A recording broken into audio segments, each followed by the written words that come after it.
Hello friends, last lecture में हमने molecular basis में जो लिविंग सेल में जेनेटिक मटेरियल डीएनए, वो डीएनए जेनेटिक मटेरियल कैसे होता है ये एक्सप्लेन करने वाले 3 अलग अलग एक्सपेरिमेंट्स हमने डिस्कस किए। अब उसी मॉलिक्यूलर बेसिस में हमें सेकंड पार्ट जो डिस्कस करना है वो है डीएनए। तो डीएनए का तो लॉन्ग फॉर्म सभी को पता है, डीऑक्सीराइबोस न्यूक्लिक एसिड। और हमें ये भी अब ये पता हो गया कि ये डीएनए जो है ये लिविंग सेल में as a genetic material work करता है। जेनेटिक मटेरियल का मीनिंग सबको पता है, जो कैरेक्टरिस्टिक्स एक जनरेशन से नेक्स्ट जनरेशन में ट्रांसमिट करता है। अब इसमें आज हम डीएनए के 2 पार्ट्स डिस्कस करेंगे। एक तो डीएनए का केमिकल कंपोजिशन और दूसरा ये जो डीएनए है ये डीएनए की प्रॉपर्टीज क्या है। तो सबसे पहले ये जो डीएनए है, the DNA was discovered by a biologist called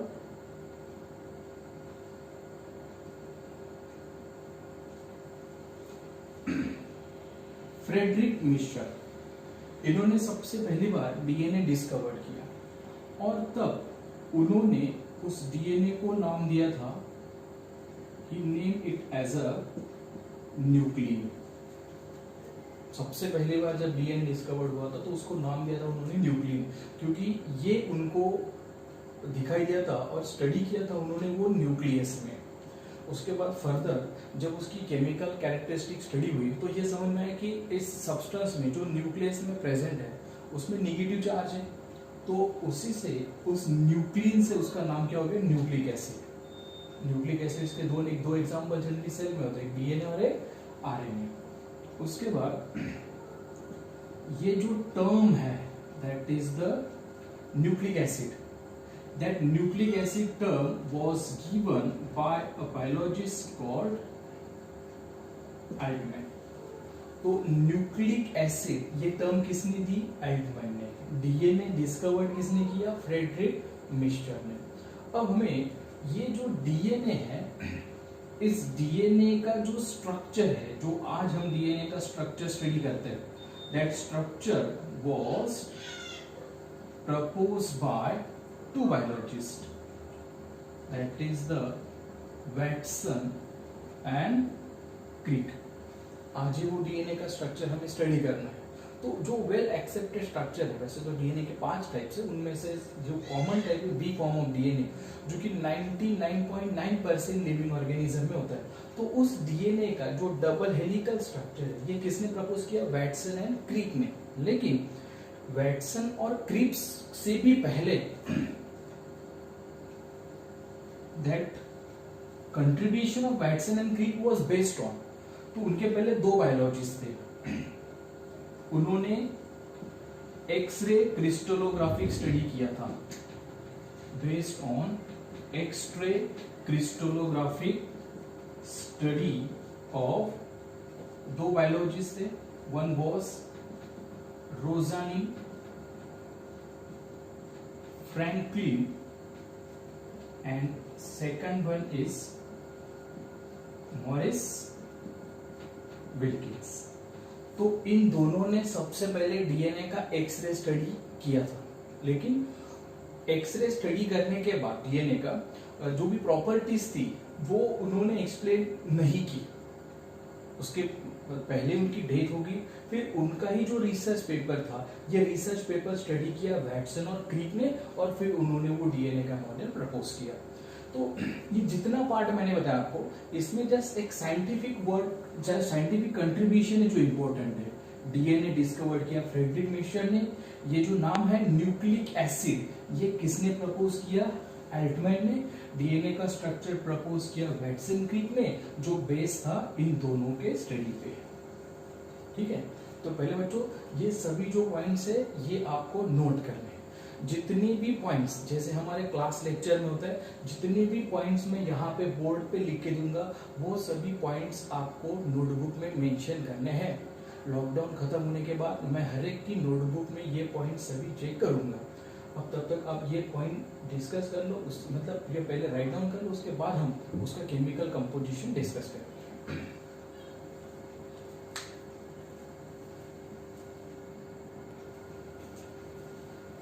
okay, अब सबसे पहले हमें डीएनए का केमिकल कंपोजिशन डिस्कस करना है। तो ये जो डीएनए है, इस डीएनए का जो बेसिक यूनिट है वो होता है न्यूक्लियोटाइड। जैसे करेंगे proteins are made up of amino acids, तो प्रोटीन का बेसिक यूनिट क्या हो गया? Amino acid. वैसे ही जो दोनों न्यूक्लिक एसिड्स है, वो डीएनए हो या आरएनए हो, दोनों का बेसिक यूनिट क्या है? न्यूक्लियोटाइड। पहले हम उसका केमिकल कंपोजिशन डिस्कस कर लेते हैं, उसके बाद डीएनए और आरएनए में क्या डिफरेंस है वो भी हम देखेंगे। तो ये डीएनए का जो न्यूक्लियोटाइड है, इस न्यूक्लियोटाइड में 3 कंपोनेंट्स प्रेजेंट है।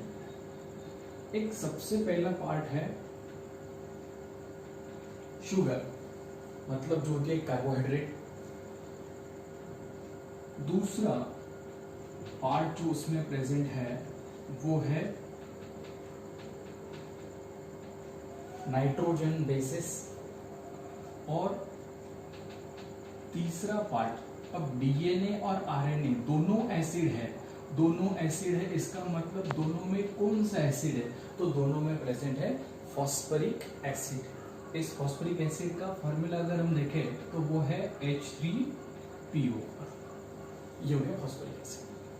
अब ये तीनों जो कंपोनेंट है, पहले उनका फीचर डिस्कस करते हैं, फिर इनसे डीएनए कैसे फॉर्म होगा। तो ये जो शुगर है, डीएनए और आरएनए दोनों कोई भी हो, वो शुगर होती है पेंटोज शुगर। अब पेंटोज शुगर का मीनिंग तो आपको पता है, जिस शुगर में कार्बन नंबर 5 होता है। इसके पहले बायोमोलिक्यूल्स में कार्बोहाइड्रेट का, सिंपल कार्बोहाइड्रेट्स का जनरल फार्मूला हमने देखा था कि सिंपल कार्बोहाइड्रेट्स का जनरल फार्मूला है CnH2nOn। मतलब जितना कार्बन का नंबर होगा उतना ही नंबर ऑक्सीजन का होगा, और जितना ऑक्सीजन नंबर है उसके डबल हाइड्रोजन होंगे। तो अब यहाँ पे मैंने क्या बताया कि जो शुगर डीएनए आरएनए में है वो पेंटोज है। पेंटोज है, इसका मतलब उसमें कार्बन नंबर 5 होगा। अगर कार्बन नंबर 5 है तो ऑक्सीजन का भी नंबर क्या होगा? 5 होगा। जितना ऑक्सीजन है उसका डबल हाइड्रोजन, मतलब H2। तो ये पेंटोज शुगर का फॉर्मूला हो गया। तो ये जो पेंटोज शुगर है उसके 2 एग्जांपल्स, एक जो है वो है राइबोस, और दूसरी जो शुगर होती है वो है डीऑक्सीराइबोस। तो बच्चों ये जो डीऑक्सीराइबोस शुगर है, मतलब ये किसमें प्रेजेंट है? डीएनए में। राइबोस शुगर किसमें प्रेजेंट होगी? आरएनए में। हाँ, इनमें दोनों पेंटोज है। फॉर्मूला क्या होता है? मैंने C5H10O5। लेकिन ये डीएनए में जो शुगर है वो है डीऑक्सीराइबोस। तो देखो इसका मीनिंग क्या है? डी मतलब यहां से निकल चुका है क्या? एक ऑक्सीजन कम है। किससे? राइबोस शुगर से। ये राइबोस शुगर है, यही राइबोस शुगर का फॉर्मूला यहाँ पे होगा C5H10, लेकिन ऑक्सीजन एटम यहाँ पे है 4। तो जस्ट एक ऑक्सीजन का डिफरेंस यहाँ पे हुआ। अगर हम इसका केमिकल स्ट्रक्चर देखें, वैसे आप वो केमिस्ट्री में पढ़ोगे, उसके केमिकल स्ट्रक्चर्स रिंग फॉर्म में ये जनरली प्रेजेंट होती है। तो जो राइबोस शुगर है, इस राइबोस शुगर का जो स्ट्रक्चर देखो, सपोज यहाँ पे ये कार्बन नंबर से, कार्बन नंबर 1 2 3 4, और यहाँ पे कार्बन नंबर 5 होता है। इनमें अगर हम देखें तो यहाँ पे HOH HOH HOH H, और यहाँ पे ये कार्बन नंबर 5, कार्बन नंबर 5 पे यहाँ पे ग्रुप होता है CH2OH। यही स्ट्रक्चर डीएनए की शुगर में भी है, लेकिन डिफरेंस क्या है? देखो यहाँ पे देखो वही स्ट्रक्चर, वही रिंग मैंने यहाँ पे दिखाई। ये कार्बन नंबर 1 है, इस कार्बन नंबर 1 पे यहाँ पे वही ग्रुप H और OH जो ग्रुप्स यहाँ पे थे। सिमिलरली ये कार्बन नंबर 2 है, यहाँ पे H, यहाँ पे H। कार्बन नंबर 3 HOH, ये OH H, और ये कार्बन नंबर 5 पे यहाँ पे ग्रुप होगा CH2OH। तो वो जो डिफरेंस क्या है? देखो बाकी सब स्ट्रक्चर सेम है, लेकिन जस्ट कार्बन नंबर सेकंड देखो, ये सेकंड कार्बन है। इस सेकंड कार्बन में जब वो शुगर आरएनए में है तो उसके सेकंड कार्बन में कौन सा ग्रुप है, OH है। लेकिन जब वही शुगर डीएनए में है तो उसके सेकंड कार्बन पे दोनों हाइड्रोजन है, OH नहीं है। अब इसी की वजह से ये जो अलग अलग प्रॉपर्टीज है कि डीएनए और आरएनए दोनों में से डीएनए जेनेटिक मटेरियल क्यों है, तो ये जो 3 प्रॉपर्टीज है उसमें से एक प्रॉपर्टी कि इस शुगर में फंक्शनल ग्रुप है OH। अब इसमें अगर हम देखें तो यहाँ पे 2 OH आ गए, मतलब 2 फंक्शनल ग्रुप है। उसके कंपेरेटिवली यहाँ पे एक ही फंक्शनल ग्रुप है, एक फंक्शनल ग्रुप कम है। जितना फंक्शनल ग्रुप नंबर कम होगा उतनी शुगर नॉन रिएक्टिव होगी। नॉन रिएक्टिव होगी मतलब वो स्टेबल होगी, and that is very important feature for the genetic material जो डीएनए होता है।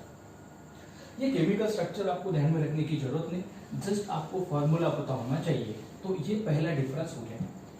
अब ये जो नाइट्रोजनस बेसिस है, इन नाइट्रोजनस बेसिस के 2 टाइप्स, एक प्यूरिन और दूसरा बेस जो है टाइप का दैट इज द पाइरिमिडीन।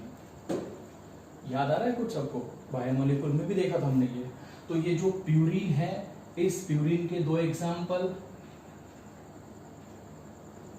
ए मतलब एडेनिन, जी मतलब ग्वानिन, और ये जो पाइरिमिडीन है, पाइरिमिडीन के 3 एग्जांपल्स हैं।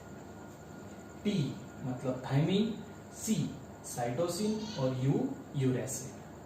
अब इसमें से अगर हम देखें तो डीएनए में 4 बेसेस है, कौन से, एडेनिन, ग्वानिन, थायमिन, साइटोसिन। ये पे 4 बेसेस हो गए डीएनए के, और सिमिलरली 4 बेसेस प्रेजेंट होंगे आरएनए में, that is adenine, guanine, uracil, cytosine. तो बच्चों देखो सेकंड डिफरेंस क्या हो गया नाइट्रोजन बेसिस का। पहले डिफरेंस तो हमने शुगर का देखा, दूसरा जो डिफरेंस है वो नाइट्रोजनस बेसिस का है। डीएनए में 4 नाइट्रोजन बेसिस है, AGTC, आरएनए में 4 है, AGUC। तो ये हो गए कैरेक्टरिस्टिक सेकंड डिफरेंस डीएनए और आरएनए में। और जो तीसरा टाइप है, तीसरा जो फंक्शनल ग्रुप या फिर तीसरा जो केमिकल न्यूक्लियोटाइड में है वो है फॉस्फरिक एसिड। ये फॉस्फरिक एसिड का ये फार्मूला है H3PO4। अब ये तीनों जो कंपोनेंट है, तीनों मिला के फिर क्या फॉर्म होगा, न्यूक्लियोटाइड। डीएनए और आरएनए दोनों को कहा जाता है कि ये पॉलीन्यूक्लियोटाइड्स है। अब पॉली का मीनिंग क्या है, मेनी न्यूक्लियोटाइड्स आर प्रेजेंट। अब वो केमिकल स्ट्रक्चर डिस्कस करने से पहले ये सब पॉइंट्स आप राइट कर।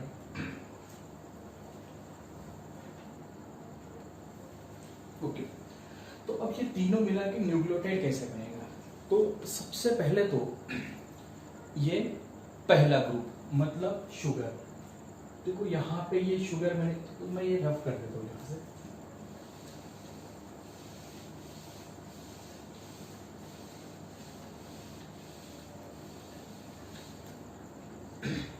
न्यूक्लियोटाइड इन 3 कंपोनेंट से बनने वाला है।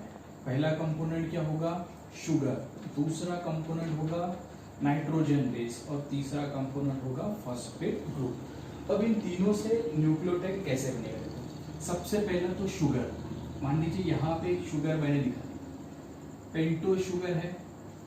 पेंटो शुगर मतलब उसमें टोटल 5 कार्बन एटम्स है। तो मान लीजिए यहाँ पे कार्बन नंबर 1, 2, 3, 4, और यहाँ पे ये ग्रुप होता है CH2OH, तो ये हो गया कार्बन नंबर 5। अब इसमें इस शुगर के कार्बन नंबर 1 में अटैच होगा नाइट्रोजन बेस। तो नाइट्रोजन बेस टोटल मैंने डीएनए में 4 बचा, AGTC। चारों में से कोई भी एक नाइट्रोजन बेस शुगर के कार्बन नंबर 1 को अटैच होगा। तो सपोज यहाँ पे मैंने अटैच कर दिया ए क्या हो गया, नाइट्रोजन बेस। तो ए जब है अकेला तो उसे हम क्या कहेंगे, वो एडेनिन है। अब ये ए किसको अटैच हो गया, शुगर को। तो जो एडेनिन है, इस एडेनिन से अब बन गया एडिनोसिन। तो ये जो एडिनोसिन है, इस एडिनोसिन को कहा जाता है nucleoside, not a nucleotide. Nucleoside और न्यूक्लियोटाइड में डिफरेंस है। अब तक मैंने यहाँ पे सिर्फ 2 ही केमिकल्स बताए, एक शुगर है और एक नाइट्रोजन बेस है। अब तीसरा जो कंपोनेंट होगा वो है फॉस्फेट ग्रुप, और ये फॉस्फेट ग्रुप यहाँ पे कार्बन नंबर 1 पे जाके अटैच हो गया, ये फॉस्फेट ग्रुप। अब ये शुगर, ये नाइट्रोजन बेस और फॉस्फेट, शुगर और नाइट्रोजन बेस था तो वो था न्यूक्लियोसाइड, अब इसी न्यूक्लियोसाइड को अटैच हो गया फॉस्फेट ग्रुप, तो अब जाके ये जो केमिकल जो फॉर्म हो गया, उस केमिकल को हम क्या कहते हैं, दैट इज द न्यूक्लियोटाइड। तो ऐसे डीएनए और आरएनए दोनों क्या है, पॉलीन्यूक्लियोटाइड्स है, मतलब उसमें ऐसे मेनी न्यूक्लियोटाइड्स प्रेजेंट है। तो ऐसे चेन फॉर्म करने के लिए और कुछ न्यूक्लियोटाइड्स हम यहाँ पे शो करते हैं। सपोज ये दूसरी शुगर मैंने यहाँ पे निकाली, उस शुगर में सिंपली यहाँ पे भी ये टोटल 5 कार्बन एटम्स है। इस शुगर के कार्बन नंबर 1 को भी अटैच होगा नाइट्रोजन बेस, तो सपोज मैंने अटैच कर दिया वहां पे ग्वानीन, शुगर नाइट्रोजन बेस, मतलब ये क्या फॉर्म हो गया, न्यूक्लियोसाइड। अब ये जो न्यूक्लियोसाइड है, इसी न्यूक्लियोसाइड से अब कार्बन नंबर 5 को अटैच होगा कौन सा group, that is the phosphate group, जो कि उसकी ऊपर की जो शुगर है उसके थर्ड कार्बन पे जो OH ग्रुप है उसको जाके बाइंड हो गया। अब जिससे कि वहां पे एक बॉन्ड फॉर्म होता है फॉस्फोडाइएस्टर बॉन्ड, ये और एक न्यूक्लियोटाइड हो गया। अब सपोज ये तो एक सिंगल स्ट्रैंड हो गया, हमें इतना तो पता है कि जो डीएनए है वो हमेशा डबल स्ट्रैंडेड होता है। डीएनए में 2 स्ट्रैंड्स होते हैं, दोनों स्ट्रैंड्स बिल्कुल ऐसे हेलिकल फॉर्म में एक दूसरे के साथ कॉइल्ड होंगे। उसके बाद वैटसन एंड क्रिक ने जो बताया मॉडल, वो भी हमें डिस्कस करना है। डीएनए में बेस पेयरिंग की कैसे स्पेसिफिक होती है, नंबर ऑफ टाइम्स हमने देखा है। अगर डीएनए के एक स्ट्रैंड में एडेनिन है तो उसका जो कॉम्प्लीमेंट्री स्ट्रैंड है उसमें क्या होगा, थाइमिन, टी, ए और टी, और दोनों के बीच में ये जो बॉन्ड होता है, इस बॉन्ड को हम कहते हैं वीक हाइड्रोजन बॉन्ड, एटी में। और उसके बाद ये जी और सी, जी और सी में कितने हाइड्रोजन बॉन्ड है, ट्रिपल हाइड्रोजन बॉन्ड है। उसके बाद अब देखो ये नाइट्रोजन बेसिस थे, ये नाइट्रोजन बेसिस जब न्यूक्लियोटाइड बनाते तो वो उनकी शुगर के कार्बन नंबर 1 को अटैच हो गए। अब सिमिलरली ये भी जो नाइट्रोजन बेसिस है, ये भी उनकी रिस्पेक्टिव शुगर के कार्बन नंबर 1 को ही अटैच होगी, मतलब यही शुगर यहाँ पे होंगी, लेकिन जब ये स्ट्रक्चर जो फॉर्म होता है, यही शुगर इस साइड में से थोड़ी इनवर्ट होंगी। तो मतलब जैसे देखो स्ट्रक्चर कैसे दिखेगा, यही उस शुगर का ऑक्सीजन,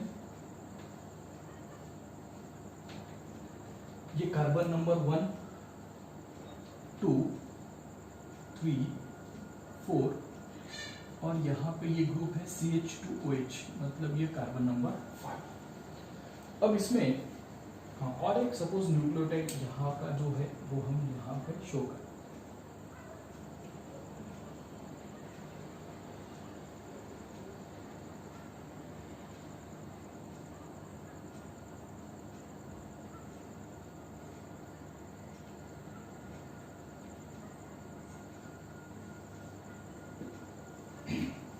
ये हो गया डबल स्ट्रैंडेड डीएनए का स्ट्रक्चर। तो बच्चों जो केमिकल स्ट्रक्चर है उसमें यही पे हम तीनों बॉन्ड्स वहां के उसके शो करते थे। 3 बॉन्ड्स कौन से देखो, ये शुगर, ये nitrogen base, sugar nitrogen base, sugar nitrogen base, sugar nitrogen base. तो शुगर और नाइट्रोजन बेस के बीच में जो बॉन्ड होता है उस बॉन्ड को कहा जाता है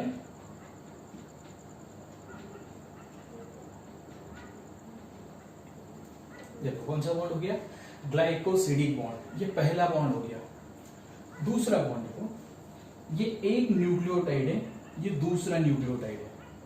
अब ये दोनों न्यूक्लियोटाइड्स के बीच में ये जो फॉस्फेट है उसकी वजह से जो बॉन्ड वहां पे फॉर्म होता है उस बॉन्ड को कहा जाता है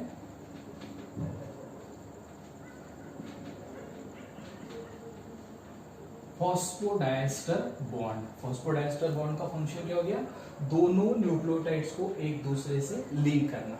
और 2 बॉन्ड्स है, उसमें से तीसरा बॉन्ड देखो, ये डीएनए का एक स्ट्रैंड है, ये दूसरा स्ट्रैंड है।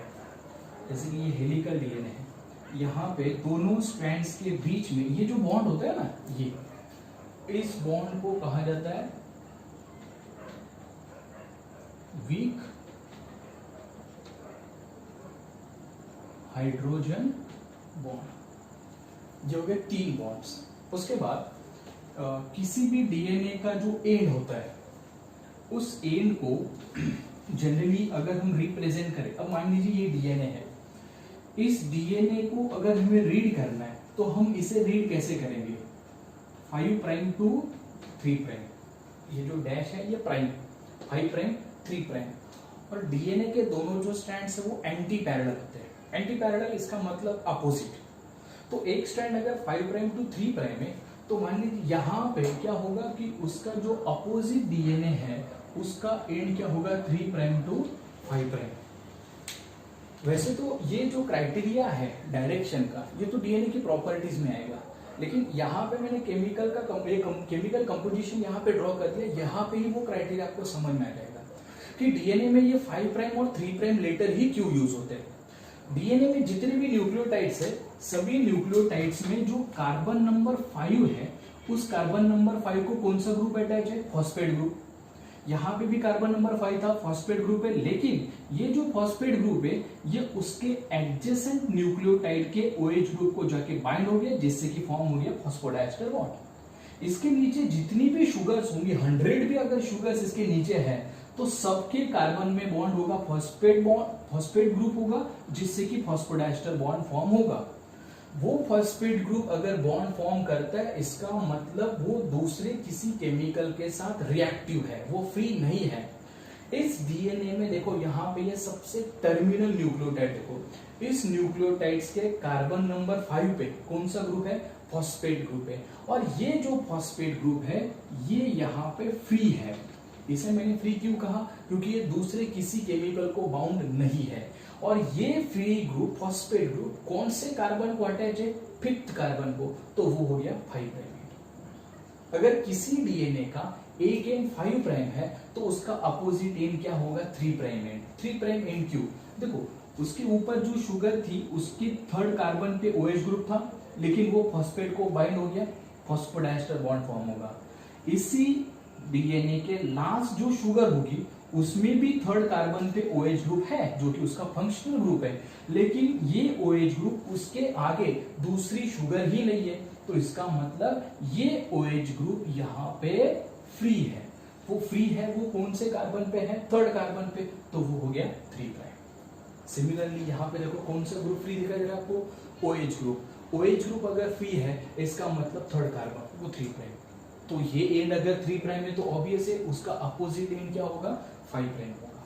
तो ये 3 बॉन्ड्स तो मैंने दिखा दिए, दोनों न्यूक्लियोटाइड्स के बीच में phosphodiester bond, sugar nitrogen base के बीच में ग्लाइकोसिडिक बॉन्ड, और दोनों स्ट्रैंड्स के बीच में वीक हाइड्रोजन बॉन्ड। इन सब के साथ और एक बॉन्ड जो डीएनए में प्रेजेंट होता है, यहाँ पे देखो ये जो टर्मिनल न्यूक्लियोटाइड होता है ना, इस टर्मिनल न्यूक्लियोटाइड में यहाँ पे जो वाटर लॉस होने की वजह से जो लिंकेज फॉर्म होता है उस लिंकेज को कहा जाता है एस्टर लिंकेज। ये हो गया डीएनए का केमिकल स्ट्रक्चर। इसके बाद हमें डीएनए का जो डबल हेलिकल डीएनए है जिसका स्ट्रक्चर वैटसन एंड क्रिक ने प्रपोज किया, वो स्ट्रक्चर और डीएनए की प्रॉपर्टीज भी स्टडी करनी है। उसके पहले ये जो स्ट्रक्चर है ये स्ट्रक्चर आपको निकालना है।